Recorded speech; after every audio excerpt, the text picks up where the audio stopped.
Bonsoir, mesdames et messieurs. Le régime de retraite appliqué aux fonctionnaires depuis 1962 a subi une réforme en 2012 pour corriger le déficit financier enregistré courant 2000. L'application de nouvelles mesures a mis en colère les fonctionnaires ivoiriens. La réforme est-elle pertinente? A-t-elle été comprise? Quelles sont les implications financières engendrées par les accords entre le gouvernement et la plateforme syndicale? Le ministre de l'Emploi et de la Protection sociale est sur notre plateau pour en parler. Système de retraite en Côte d'Ivoire entre réforme et mise en œuvre de nouvelles mesures avec Jean-Claude Kouassi. Bonsoir, monsieur le ministre. Bonsoir. Merci d'avoir accepté notre invitation. Certains Ivoiriens sont souvent surpris d'aller à la retraite. D'autres ont même peur d'y aller. Pourquoi? La réponse dans cet élément vidéo. En général, la retraite surprend les Ivoiriens parce que la plupart du temps, on se dit qu'on a le temps. On a le temps, on vit la vie, comme on le dit dans notre français, on vit la vie de Louga. Et quand on se réveille un matin, on se rend compte qu'on a la retraite, on n'a pas pu réaliser, nos enfants n'ont pas encore fini leurs études, on n'a pas pu faire des économies pour pouvoir assurer leur lendemain et on est surpris par la retraite. Généralement, le minimum, c'est 30 ans de service. Ça ne devrait pas surprendre quelqu'un qui a pris soin de mettre une épargne de côté. Être surpris d'aller à la retraite, je crois que c'est parce qu'on n'a pas préparé. Or, c'est quand on commence, généralement, la fonction, quand on commence à travailler, qu'il faut déjà penser à la retraite. La retraite nous surprend le plus souvent les gens, c'est parce que les moyens sont maigres. Les moyens sont maigres. Donc tu n'as pas le temps même de garder quelque chose pour pouvoir penser à demain. Tout ce que tu gagnes, ça rentre dans la nourriture, dans les dépenses, puis on a beaucoup d'enfants le plus souvent. Même dans ton champ, quand tu seras fatigué, tu vas te reposer et c'est une retraite. Donc pourquoi être surpris alors? Moi je pense que c'est encore en retard. C'est venu un peu en retard chez les Ivoiriens. Lorsqu'on est en fonction, il faut penser que demain, on sera un jour à la retraite. Dès lors, il faut commencer à planifier. Voilà, il faut épargner et essayer de faire des réalisations qui vont te permettre de surmonter les obstacles financiers. La carrière d'un fonctionnaire ou d'un salarié, c'est une carrière, comme on le dit. Voilà, donc c'est sur plus ou moins une trentaine d'années, n'est-ce pas? Donc pendant cette trentaine d'années-là, il faut planifier, n'est-ce pas? Il faut planifier de sorte que on puisse arriver au bout, n'est-ce pas, à réaliser ce qu'on veut. Voilà. Si on ne le fait pas, on ne planifie pas nos actions. Évidemment qu'à la fin, on est surpris, n'est-ce pas, de la fin de la retraite. Il arrive par moment que, c'est vrai, tu connais à quelle date tu es embauché et puis tu sais à peu près quand est-ce que tu iras à la retraite. Mais le fait qu'on soit mal payé, on n'arrive pas à préparer la retraite. À partir du moment où tu n'as pas préparé la retraite, là, ça va te surprendre.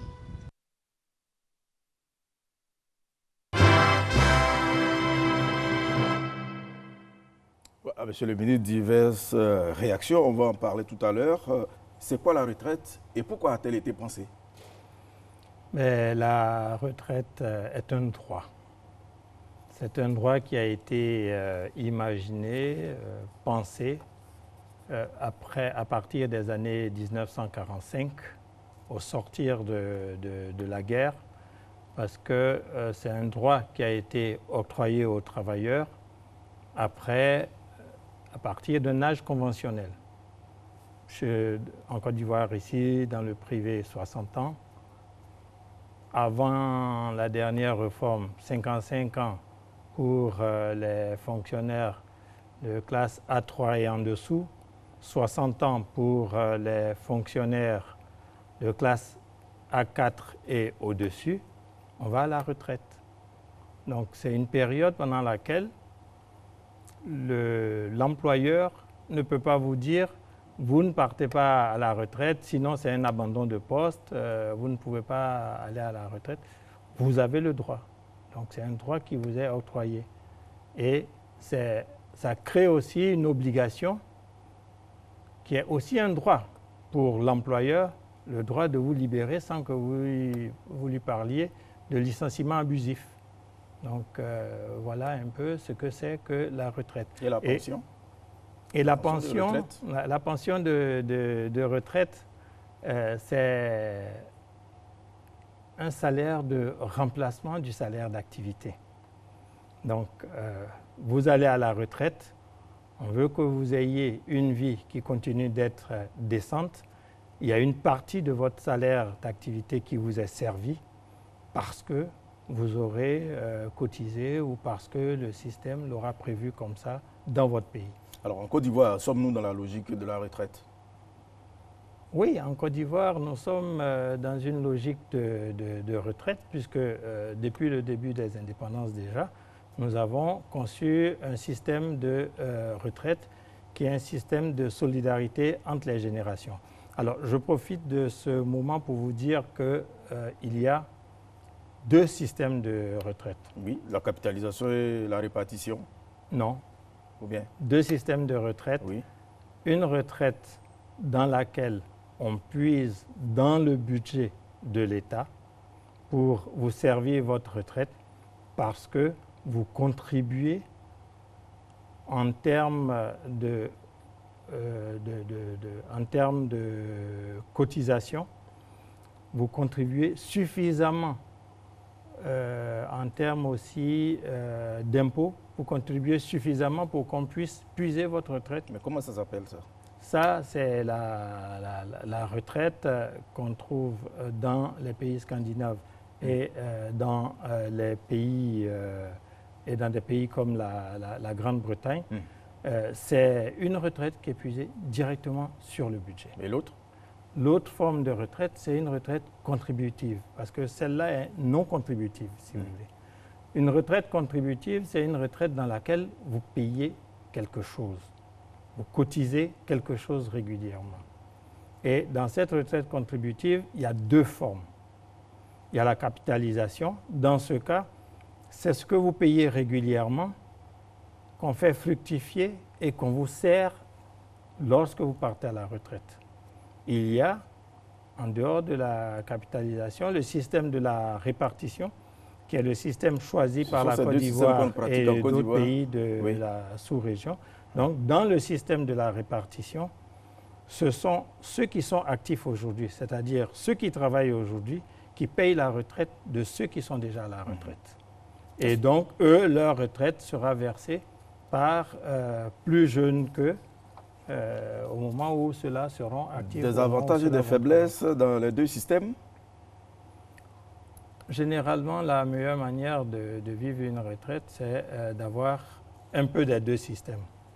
La répartition, parce que c'est un système de solidarité générationnelle, et c'est le système qui nous convient le mieux, mais une complémentaire retraite qui est une forme de capitalisation, donc en dehors de votre retraite qui vous est servie selon le système de la répartition, si vous estimez que justement parce que ce système de répartition vous donnera une retraite qui va tourner autour de 45-50% de votre salaire d'activité, dans le cas du secteur public en Côte d'Ivoire, ici autour de 61% de votre salaire d'activité. Si vous estimez que vous voulez être plus proche de votre salaire d'activité, vous souscrivez à une complémentaire retraite. Dans ce cas-là, c'est ce que vous cotisez, qu'on fait fructifier et qui vient abonder votre retraite par répartition. Et dans ce cas-là, vous pouvez atteindre 70, 80, 90% et pourquoi pas reconstituer votre salaire d'activité. Ça dépend de combien d'années vous faites cette cotisation et combien vous cotisez. Alors, en Côte d'Ivoire, deux structures gèrent la retraite, la CNPS pour le privé et puis la CEGRAE. Qu'est-ce qui les caractérise? Bien, ce qui caractérise la CEGRAE et la CNPS, c'est que la CEGRAE s'occupe des fonctionnaires et agents de l'État. Et la CNPS s'occupe du secteur privé et bientôt va s'occuper également des indépendants. Voilà le premier élément. Le deuxième élément, c'est que dans le secteur public, comme je vous le disais, la retraite telle qu'elle est servie va jusqu'à 61%, le taux est un peu plus élevé au niveau de la alors sécurité qu'à la publique. CNPS, ça s'arrête à 50%. Mais les cotisations ne sont pas les mêmes. 14% à la CNPS et 25% à la SEGRAE. Mais les patrons agissent de la même manière qu'ils soient des patrons du privé ou l'État patron, parce que les patrons prennent 2/3 de cette cotisation et les employés prennent 1/3 dans chacun des cas.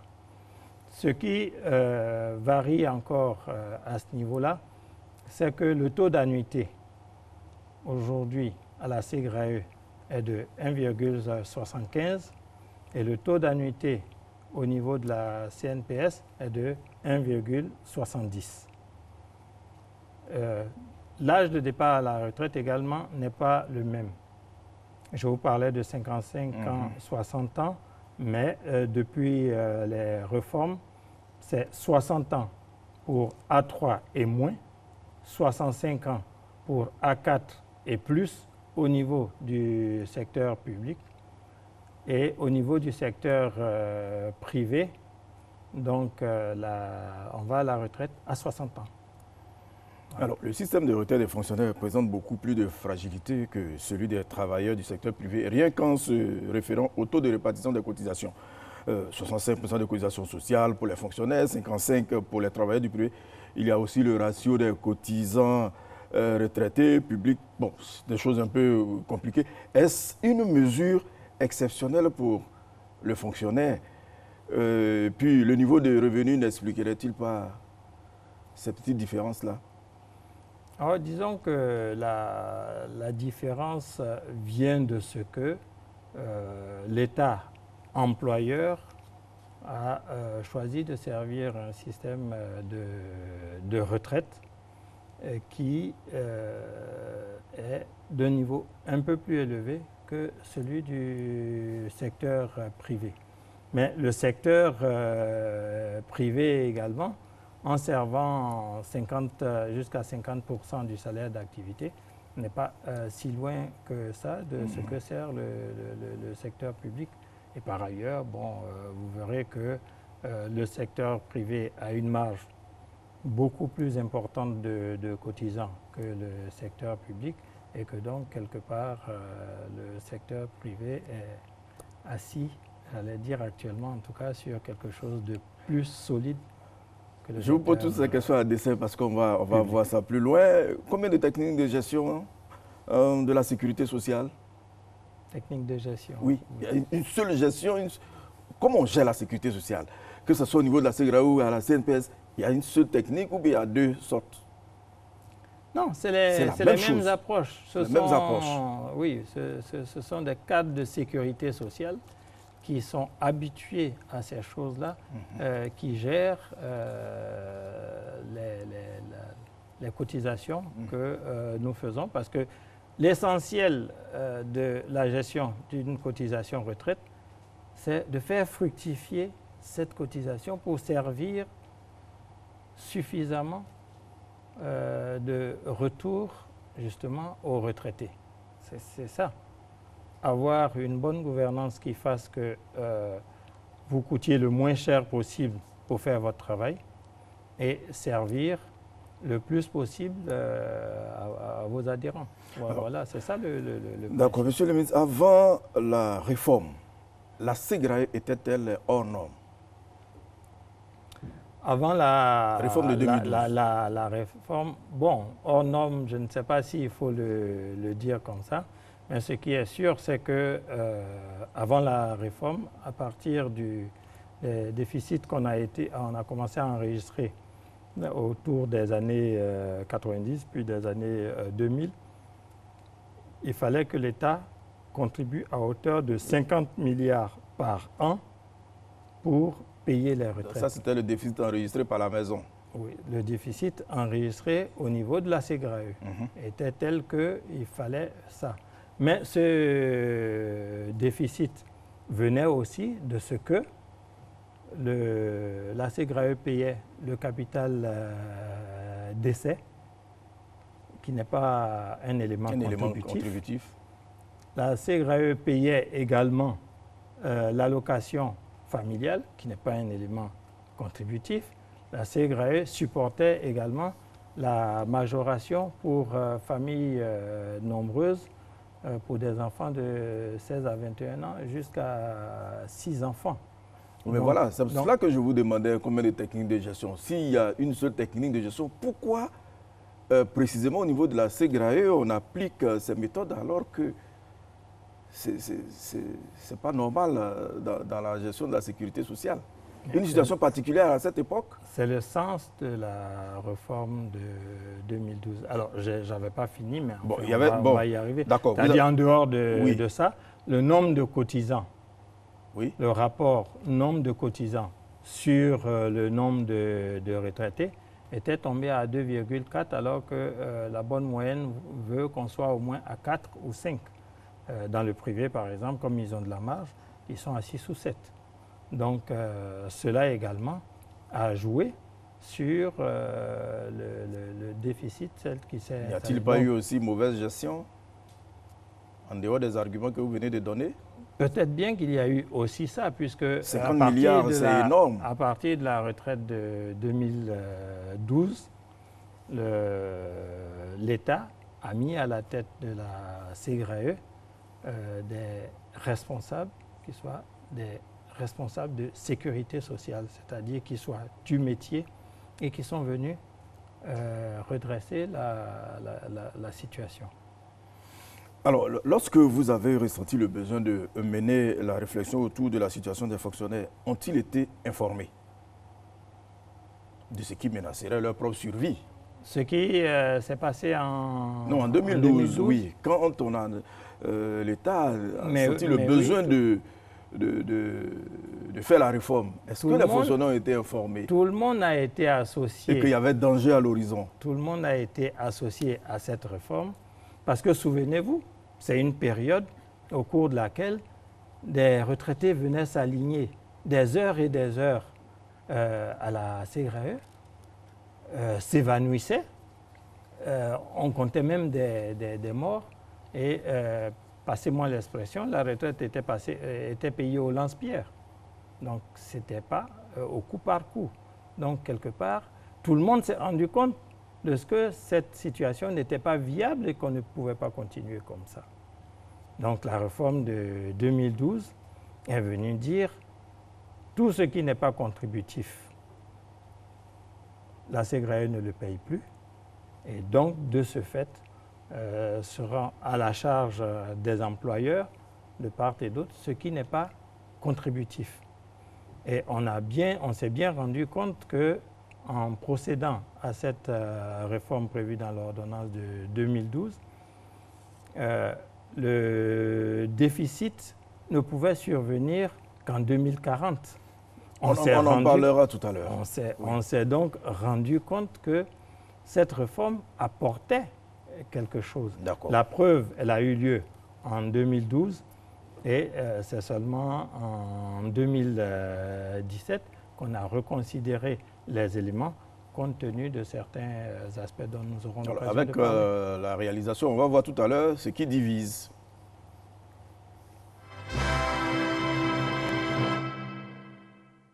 Face aux difficultés de la CGRAE, la réforme a eu lieu avec pour résultat la satisfaction enregistrée chez les retraités. 2022, la pension de chaque retraité est déjà payée.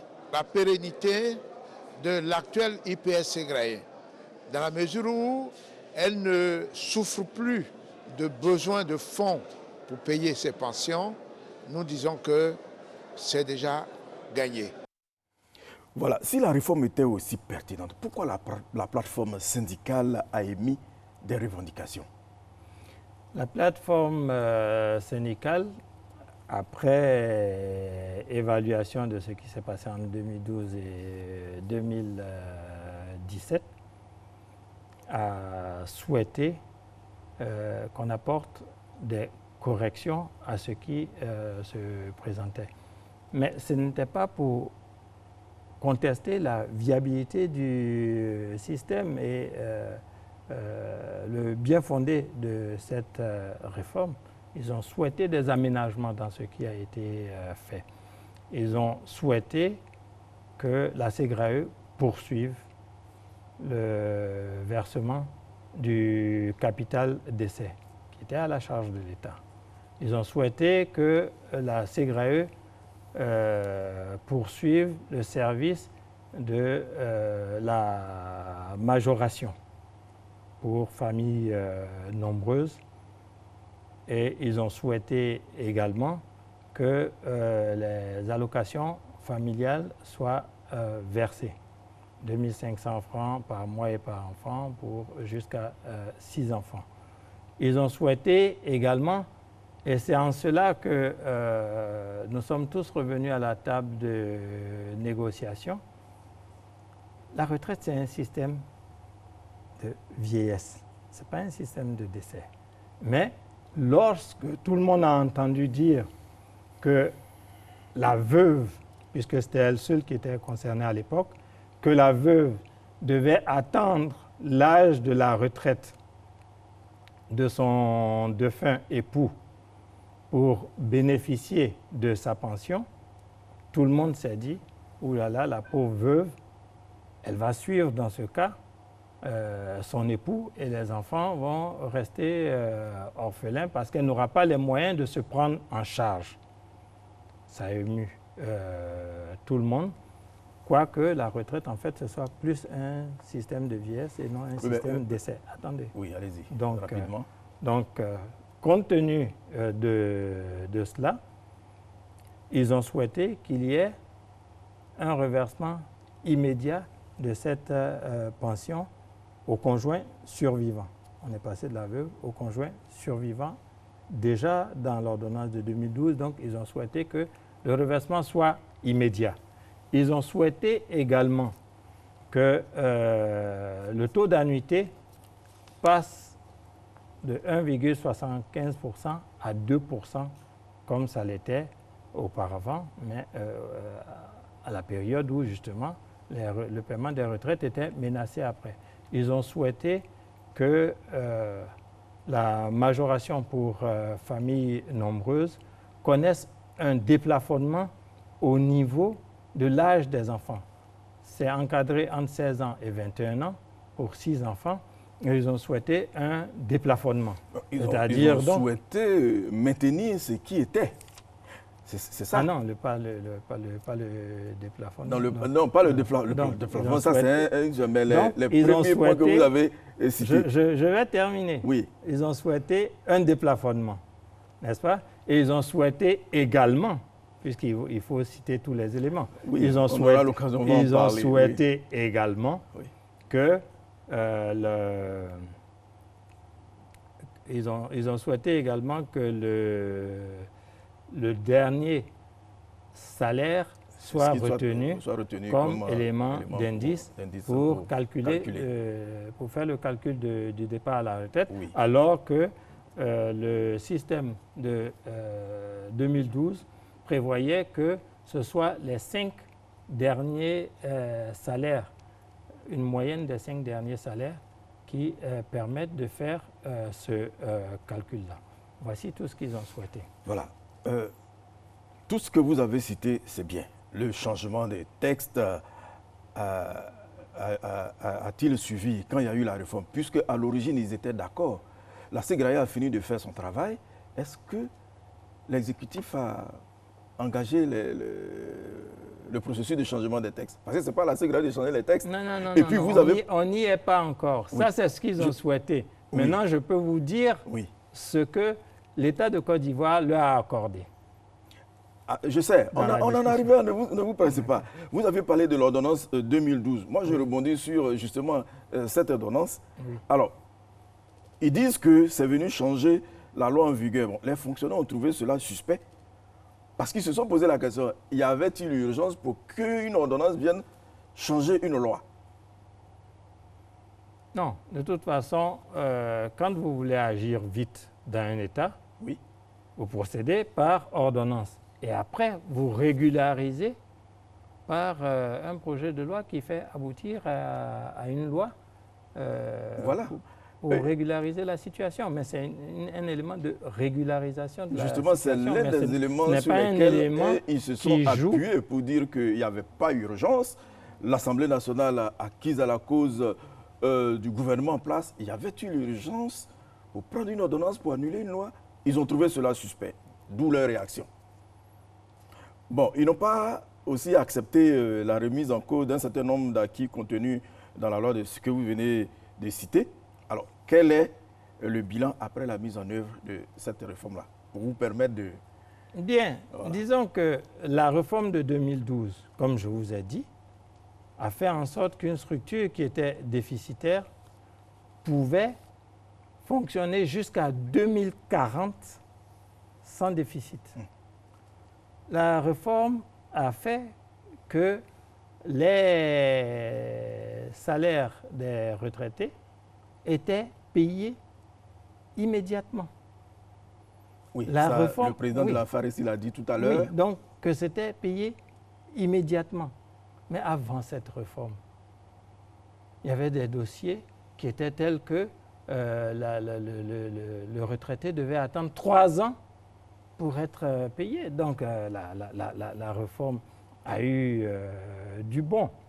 Maintenant qu'on dise que parce qu'on s'est rendu compte qu'avec cette réforme, on devait avoir l'équilibre en 2019, on l'a eu dès 2014, donc il y avait peut-être de la marge et qu'il fallait renégocier les choses, mais l'État n'a pas rechigné à renégocier les choses. Et c'est là qu'on pourra vous dire, pose la question si vous le souhaitez, ce que l'État a pu leur concéder. Oui.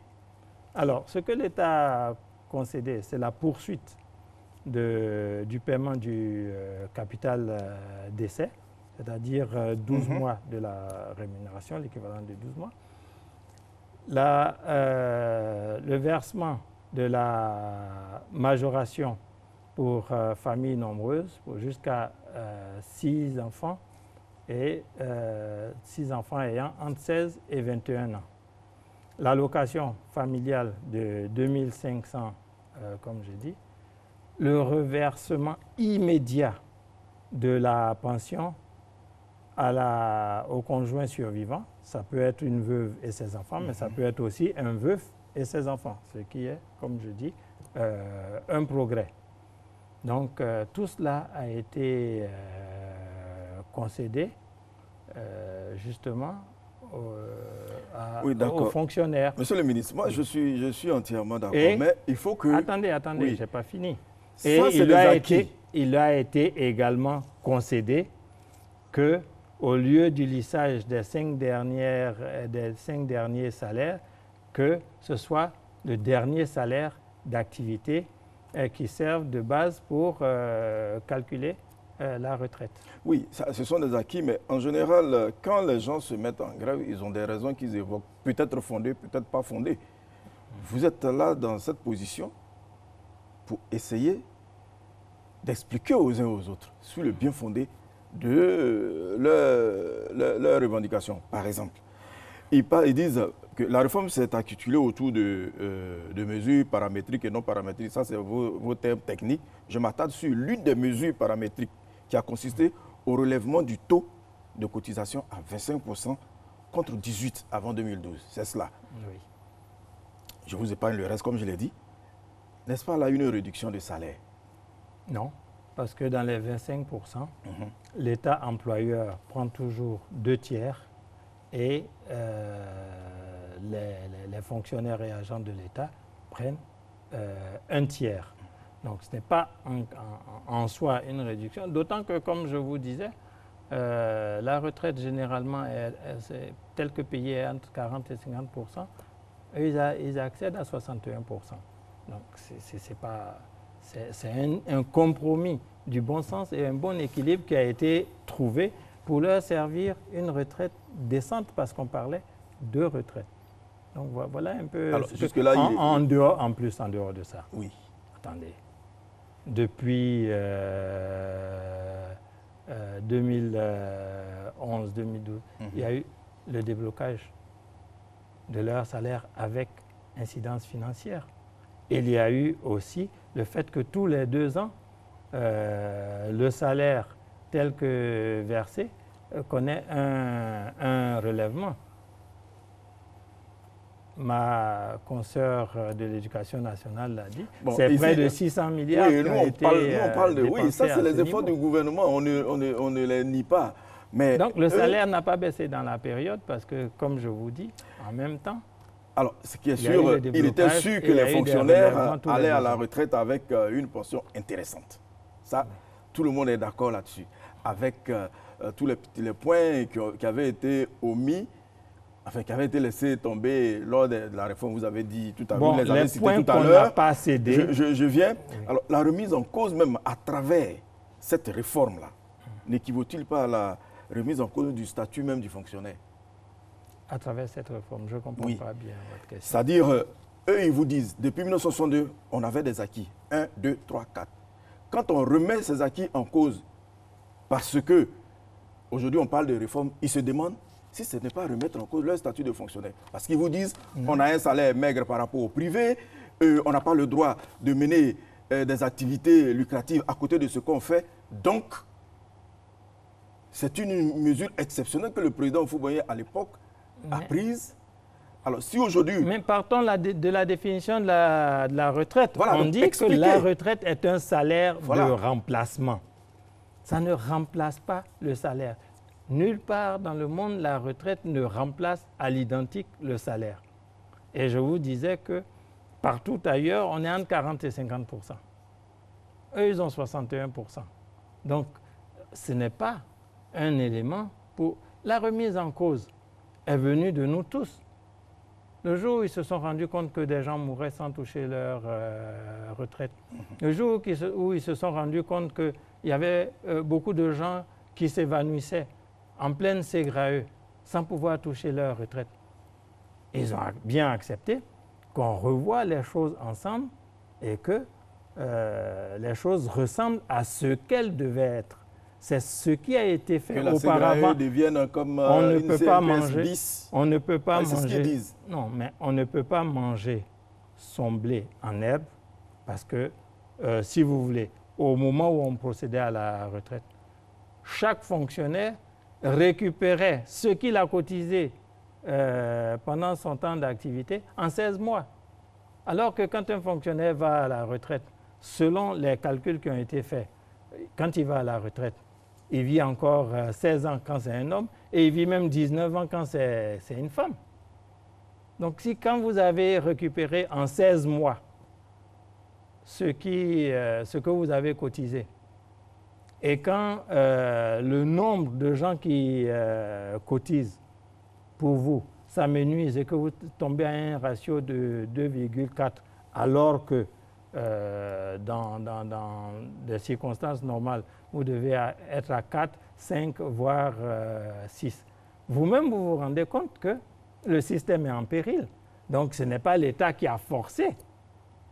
C'est le constat qui a été fait Justement, conjointement qui a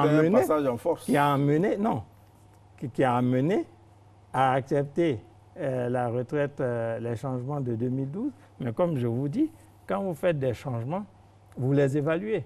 Et ils ont fait leur évaluation, ils ont estimé qu'il était bon 5 ans après qu'on regarde à nouveau les choses. On les a regardées ensemble et on a trouvé un compromis du bon sens. Je m'interroge. Est-ce que était-il possible de maintenir ce qu'eux, ils ont dit de ne pas enlever et trouver d'autres solutions pour la fiabilité de l'institution? Était-il possible? Lesquels? Vous avez des cotisants, le nombre de cotisants qui diminue. Donc ce n'était pas possible. Ce n'était pas possible. Il n'y avait ce qu'il fallait faire, dans ce cas-là, ça veut dire que vous avez un système contributif où c'est ce que vous payez qu'on fait fructifier et qu'on vous sert d'une certaine manière selon un schéma de solidarité globale. Et vous voulez un système dans lequel on a épuisé dans le budget de l'État pour venir compenser totalement le déficit que ce système, s'il avait été maintenu, aurait occasionné. Ce n'est pas possible. La solidarité, elle est globale pour tous les Ivoiriens. Elle n'est pas que pour les fonctionnaires ou que pour les 5 à 6% de travailleurs qui sont concernés et au niveau de la fonction publique et au niveau du secteur privé par le système contributif. Une seule technique de gestion qu'on a dit pour gérer la sécurité sociale. Croyez-vous, comme les fonctionnaires, qu'il faut appliquer le statut du privé dans ces conditions, c'est-à-dire valoriser leur salaire et appliquer la même technique de gestion comme on l'appliquerait à l'ensemble des travailleurs? Est-ce que c'est possible pour l'État de Côte d'Ivoire? Si vous voulez. Donc, est-ce que ça veut dire que, selon ce que vous avez entendu, les fonctionnaires souhaiteraient une cotisation à 14%, qu'ils souhaiteraient... Et puis on valorise leur salaire. C'est ce qu'ils disent. Et puis on valorise leur salaire. Où est le lien? Le salaire est déjà revalorisé, comme je vous l'ai dit, depuis 2011. Non, mais les fonctionnaires ivoiriens ne sont pas payés comme les fonctionnaires du privé, parce que c'est l'argument que parfois ils sortent. Ils vous disent, celui qui est au privé le fonctionnaire est bien payé, il a le temps d'investir. Partons de la définition du fonctionnaire, si vous voulez, on va en parler. C'est ce que je voudrais que vous expliquiez aux uns aux autres. Le fonctionnaire reçoit un traitement, ce n'est pas un salaire. Donc, il reçoit un traitement, c'est-à-dire quelque chose qui lui permet d'entretenir sa condition. Donc, le fonctionnaire n'est pas un salarié. C'est quelqu'un qui reçoit un traitement.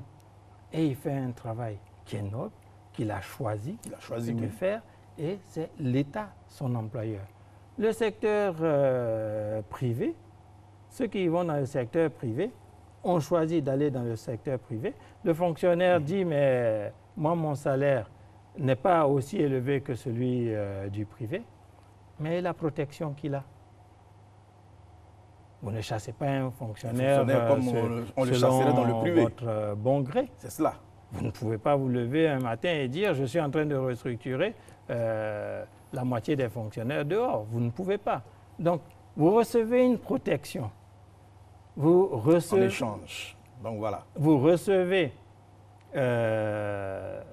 j'allais dire, vous pouvez occuper des postes de haut niveau qui font que tout le monde vous considère, mais tout cela, ça fait partie des éléments qui vous sont servis.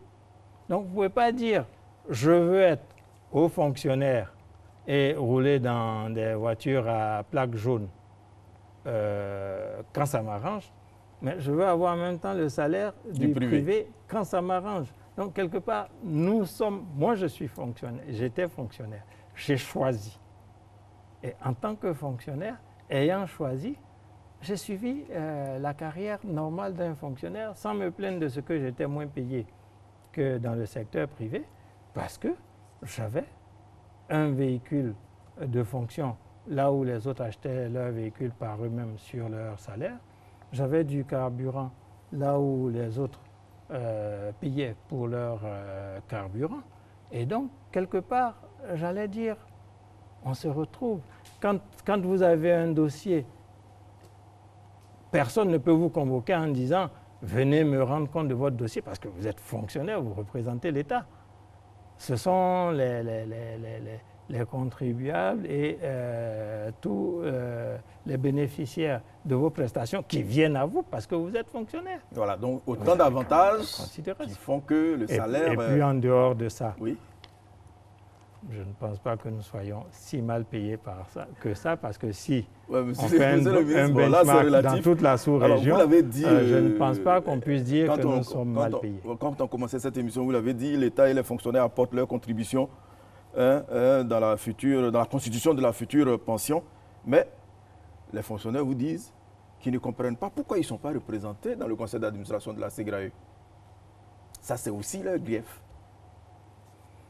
Mais je vous ai dit que la réforme a fait en sorte qu'on confie donc, la SEGRAE à des professionnels, qui en assurent la gestion. Ils disent le conseil d'administration. Au conseil. Oui, ils parlent du conseil d'administration. Ils disent qu'ils ne siègent pas. Oui, mais bon, ça, le conseil d'administration, les fonctionnaires n'y viennent pas en tant que fonctionnaires. Ce qu'ils sollicitent actuellement, c'est d'y venir en tant qu'entité syndicale, n'est-ce pas? Mais par exemple, à la MUGFC, ils y sont en tant qu'entité syndicale, même s'ils ne sont pas à la CGRAE, ils sont à la MUGFC en tant qu'entité syndicale. Mais à la MUGFC, l'État n'est pas. Mais eux, ils y sont. Donc, quelque part, je ne vois pas très bien le problème. On veut des structures qui soient bien gérées et qui soient au service des fonctionnaires et agents de l'État. On veut des structures qui marchent.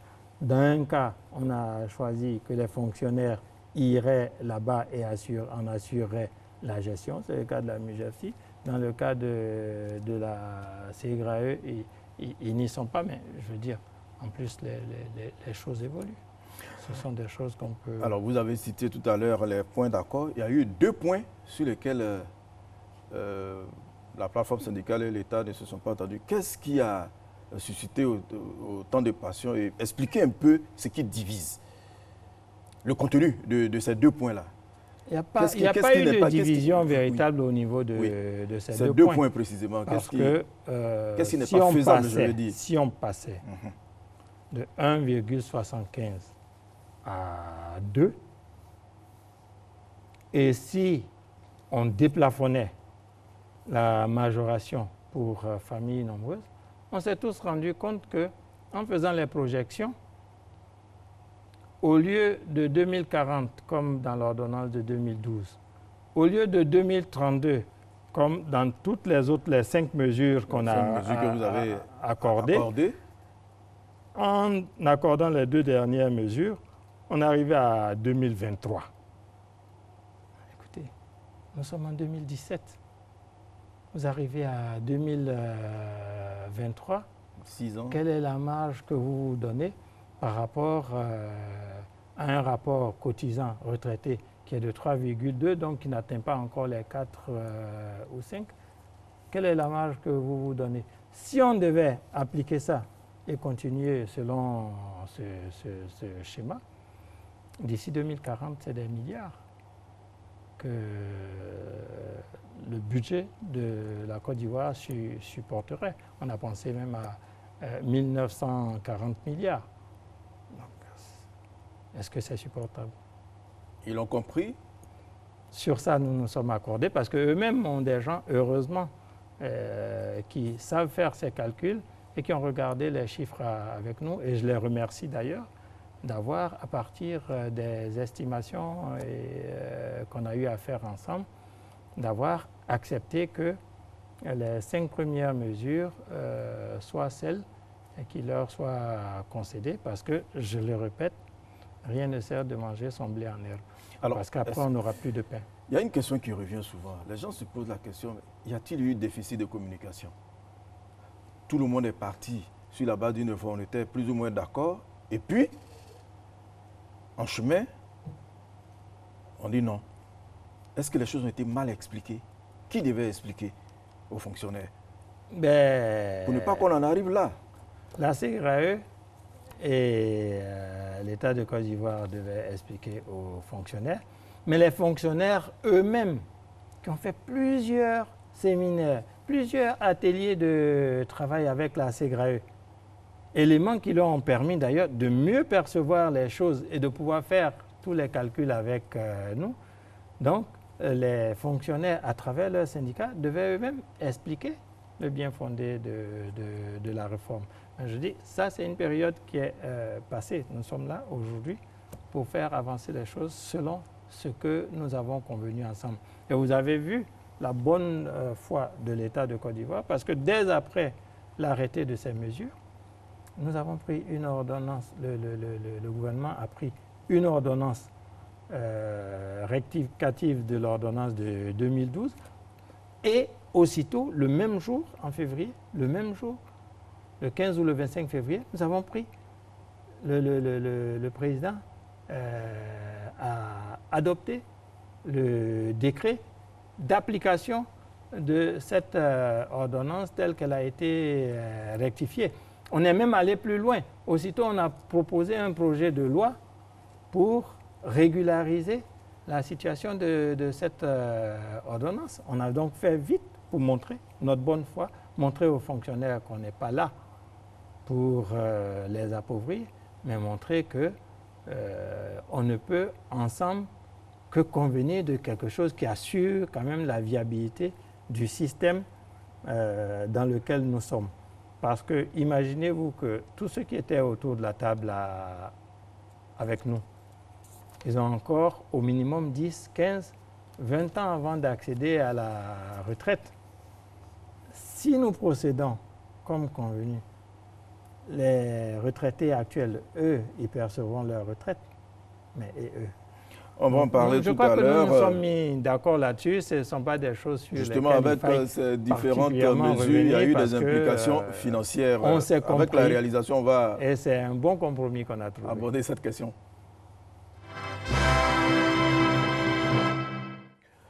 Retour sur les accords obtenus après les négociations entre le gouvernement et la plateforme syndicale. Quelle implication financière? Réponse avec le porte-parole du gouvernement, le ministre Bruno Koné. Des discussions ont eu lieu entre les représentants des travailleurs du secteur public et des représentants du gouvernement, le ministre de la fonction publique notamment, sur la réforme de la retraite. Dans le souci d'apaiser le climat social, le gouvernement a décidé d'accorder une suite à un certain nombre de points. Il s'agit notamment du point sur la majoration pour familles nombreuses, de celui sur les allocations familiales, de celui sur la pension du conjoint survivant, de points sur le recours au dernier traitement indiciaire pour le calcul de la pension de retraite et la poursuite du paiement du capital décès.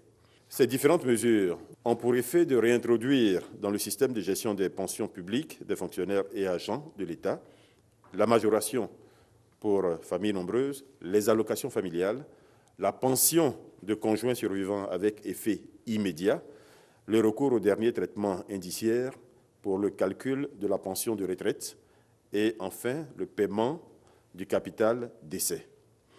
Il est important d'indiquer que la prise en compte du stock des prestations dites non contributives d'avant 2012 et des nouvelles mesures qui sont prises ici vont représenter un coût moyen annuel de 21 milliards de francs CFA sur la période 2017-2032, période pendant laquelle l'équilibre du système mis en place est observé. Voilà, Monsieur le ministre, pourquoi avoir reculé si les accords entraînent une implication financière aussi énorme, de 21 milliards, comment on va compenser cela? Ce qui remet en cause la bonne visibilité obtenue après la réforme. Pourquoi avoir reculé? Je ne pense pas qu'on puisse parler de recul parce que ce système, qui est un système de solidarité, on le gère ensemble. Donc nous disons, si vous voulez tels éléments, l'équilibre s'arrête à 2032.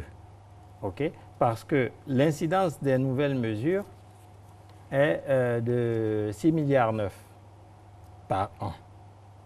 Quand vous ajoutez le stock de tous les éléments non contributifs qui est de 20 milliards à peu près par an, c'est même en ajoutant les 6 milliards des nouvelles mesures, ce n'est plus 21, on est à 27 milliards pratiquement. Voilà. Donc, mais ce faisant, nous savons qu'on a encore quand même l'équilibre jusqu'à 2032. Ce que nous ne souhaitions pas, c'est de raccourcir encore ce délai au point de venir jusqu'à 2023. D'ici à 2032, il y a un certain nombre de choses qui vont être faites. Par exemple, aujourd'hui, la part servie est en moyenne de 61%. Et les fonctionnaires voudraient plus. Mais oui, ils auront plus parce que nous allons au niveau de la CRAE et nous avons instruit les responsables de la CRAE de réfléchir rapidement à un système de complémentaire retraite qui va ajouter au système de répartition que nous avons un schéma de capitalisation. Et ce schéma de capitalisation, comme je l'ai dit au tout début, va permettre d'abonder ce qu'ils ont déjà, les 61%, ils peuvent le transformer en 70, 75, 80%. Vous pensez que ça suffira? Non, ça n'a rien à voir avec la gestion de la CGAE. Ça a à voir avec disons, le revenu qui va leur être reversé. Oui, d'accord. Mais et le déficit enfin, ces 21 milliards dont on a parlé, on revient à 2032. Ce n'est pas un déficit. Non. C'est la charge de ce qu'on a accepté. Oui, mais je dis ça comme ça pour qu'on comprenne bien. Au lieu de 2040, on revient à 2032. C'est un peu comme un déficit parce que c'était un acquis pour la CGAE pour pérenniser le paiement des gens jusqu'à 2040. Est-ce que vous avez pensé à comment récupérer ces fonds? Non, on ne cherche pas à récupérer. Mais vous avez dit on attend, d'ici 2032, on verra. Non, on ne cherche pas à récupérer ces fonds. D'ici 2032, on a suffisamment de temps pour réfléchir à d'autres modes pour faire, fructifier l'argent que nous collectons. On a le temps de voir exactement dans notre propre gestion comment nous pouvons simplifier encore certaines choses, mais on a surtout le temps d'expliquer aux jeunes fonctionnaires qu'il faut qu'ils aillent à la capitalisation en complément du système de répartition que nous avons. Quand ils auront procédé quand ils auront adhéré au système de capitalisation, nécessairement leur revenu de retraite sera amélioré et on ne parlera plus d'aller chercher encore au-delà de 2002 à creuser ou avant 2002 à creuser. La CGAE a-t-elle des biens immobiliers comme la CNPS? Fait-elle des placements? Parce que ça aussi, c'est un gain. On aurait pu utiliser ces voies-là pour... Tous ceux qui font la gestion de ce genre de fonds, ils ont un patrimoine. Ils ont des terrains, ils ont des biens immobiliers, mais ils ont aussi des placements financiers. La CGAE en a? Oui. Tout le monde a des placements financiers. La CGAE, la CNPS, ils ont aussi des placements financiers. La CNPS, c'est sûr de tout le monde, hein, mais la CGAE, vraiment... La CGAE en a. Ah, d'accord. La CGAE en a, mais heureusement, parce que, si vous voulez, ne faisons pas comme le mauvais serviteur dans la Bible, à qui on donne un talent, qui s'en va enfouir ça et qui revient le jour de l'arrivée du maître avec le même talent à lui présenter. Si la CGAE faisait ça, eh bien, comme je vous dis, après 16 mois, c'était fini. C'était fini. Mais c'est parce qu'on fait fructifier cet argent et qu'on le gère au mieux et que tout ce qui doit être récupéré comme cotisation est récupéré en temps et en heure, que les choses se passent comme ça. Parce que ce que je n'ai pas dit aussi, c'est que le déficit des 50 milliards venait aussi de ce que les cotisations étaient mal récupérées auprès de l'État patron. Donc, toutes ces améliorations, ces améliorations sont venues et c'est toutes ces améliorations qui font d'ailleurs que, malgré tout ce qu'on a concédé et qui fait 6,9 milliards par an, on arrive quand même à faire des projections qui nous disent jusqu'en 2032, on est encore bon. Donc, quand on va faire la complémentaire, les gens auront une retraite plus confortable et ils ne vont pas venir nous demander des suppléments de choses qui pourraient mettre en péril l'équilibre d'un système qui, je le rappelle toujours, Monsieur le ministre, je ne permet que vous pas. expliquer en français facile. Oui, alors, système de répartition, on peut compléter avec la capitalisation, c'est ça, hein? Oui. Expliquer pour que les uns et les autres comprennent. Système de répartition. Selon le système actuel et selon nos calculs, vous avez 61% en moyenne de votre salaire d'activité, ce qui n'est déjà pas mal. Système de capitalisation, au moment où vous commencez à travailler, comme les assurances privées le proposent, la CGAE va vous proposer une complémentaire retraite. Donc, selon la cotisation que vous allez donner et la durée de cette cotisation-là, ils vont la faire fructifier également comme dans un système de capitalisation. Et ça va venir compléter. Oui, ça va venir compléter et enrichir et améliorer. Bon, j'ai dit tout à l'heure abonder. Bon, c'est peut-être un terme qui n'est pas courant, mais ça va venir compléter et améliorer surtout ce que les fonctionnaires gagnent actuellement. Et c'est pour ça que je vous disais qu'ils pourront gagner 70, 75, 80, 90, même 100% de ce qu'ils avaient, s'ils le veulent, à partir du temps de cotisation et du montant qu'ils auront cotisé. Voilà ce que je veux dire justement en français facile. Monsieur le ministre, quelles sont les règles de base pour vivre une retraite heureuse? On a vu d'entrée de jeu un micro-trottoir où il y a eu beaucoup d'explications. Parce que le tout, on sort des palabres, il y a eu des acquis, d'accord. Mais comment s'organiser? Je remercie ceux qui, étant jeunes, se sont adressés à nous dans ce micro-trottoir parce qu'ils ont touché à l'essentiel des ingrédients pour avoir une retraite heureuse. Tel que le système de retraite avait été conçu dans les années 45, c'était avec l'idée que celui qui arrive à la retraite a généralement des enfants qui ont passé l'âge de 21 ans ou qui sont au pire entre 16 et 21 ans. Et donc, ce qui fait que sur cette base-là, j'allais dire, quand il a passé 21 ans et qu'il se prend en charge, votre retraite, c'est déjà pour vous. Le micro-trottoir a parlé également de maison. Mais pour avoir une retraite heureuse, il faut faire en sorte que pendant notre temps d'activité, nous puissions avoir un toit. Et là, nous avons des choses à dire. Ce que nous souhaiterions dire, c'est qu'il faudrait que nos architectes nous aident à avoir des maisons évolutives, ce qui ferait qu'au moment où vous achetez votre maison, elle peut être petite, mais à l'avance déjà et selon le terrain que vous avez, vous savez comment vous faites grandir et donc comment vous agrandissez cette maison pour qu'elle ressemble à la famille que vous vous donnez dans le temps. Donc, il nous faut ça. Il faut aussi et surtout que le système bancaire puisse accorder des crédits plus longs, en sorte que celui qui a commencé très tôt à cotiser et qui doit travailler 30, 35, 40 ans puisse avoir une possibilité de remboursement sur 20, 25, 30 ans. Mais ça, il y a aussi la volonté politique. Non, il n'y a pas...